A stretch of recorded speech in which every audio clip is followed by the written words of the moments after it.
윤석열 대통령은 내실 있고 실속 있는 쇄신을 강조했는데 일각에서 제기된 대폭 쇄신 가능성에는 선을 그었습니다. 그리고 최근 만 5세 입학 추진 등 교육정책 혼선 책임을 묻는 차원에서 대통령실 교육비서관을 전격 교체했습니다. 취재기자 연결합니다. 박서경 기자.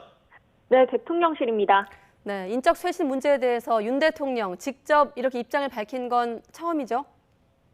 네, 윤 대통령은 오늘 출근길 약식회견에서 인적 쇄신 문제에 대해 처음으로 입장을 전했습니다. 윤 대통령은 먼저 국민 민생을 제대로 챙기고 국민 안전을 꼼꼼히 챙기기 위한 변화여야 한다며 정치적 득실을 따져서 할 문제는 아니라고 강조했습니다. 또 휴가 동안 생각한 게 있다면서 국민을 위한 쇄신으로 꼼꼼하게 내실 있게 실속 있게 하겠다고 말했습니다. 사실상 대폭 개편 가능성은 일축한 것으로 읽히는데요. 직접 들어보시죠. 이 민생을 제대로 챙기고 국민의 안전을 꼼꼼하게 챙기기 위한 변화여야지 어떤 정치적인 득실을 따져서 할 문제는 저는 아니라고 생각하고 있고 국민을 위한 쇄신으로서 꼼꼼하게 실속 있게 내실 있게 변화를 줄 생각입니다. 이에 대통령실 관계자는 YTN과의 통화에서 대규모 물갈이를 해야 한다는 여론에 맞춰 억지로 사람을 바꾸지는 않겠다는 뜻이라며 이를 제대로 할 수 있도록 변화하겠다는 의지라고 설명했습니다.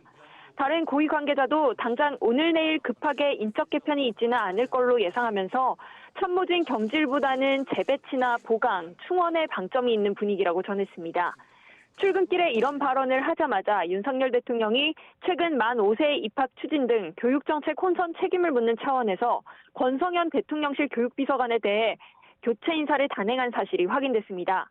권 전 비서관은 설세훈 교육부 교원 소청심사위원장과 자리를 맞바꾸게 됐습니다.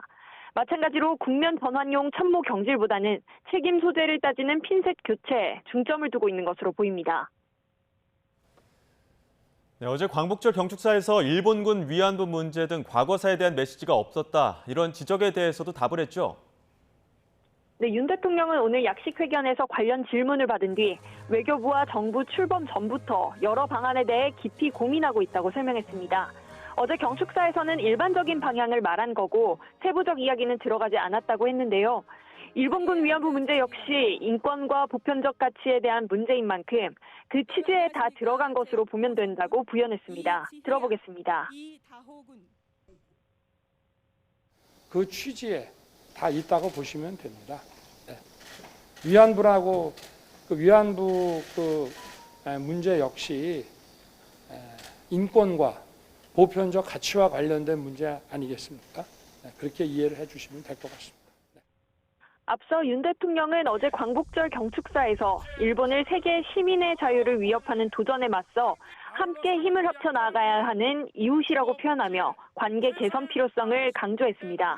과거사 문제에 대해서는 한일 관계가 보편적 가치를 기반으로 양국의 미래와 시대적 사명을 향해 나아갈 때 해결될 수 있다고 덧붙였는데요. 하지만 강제징용 피해자 배상이나 일본군 위안부 문제 등 현안을 어떻게 해결할지에 대해 구체적인 언급은 없어 관련 시민단체 등으로부터 비판을 받았습니다. 지금까지 용산 대통령실에서 YTN 박서경입니다.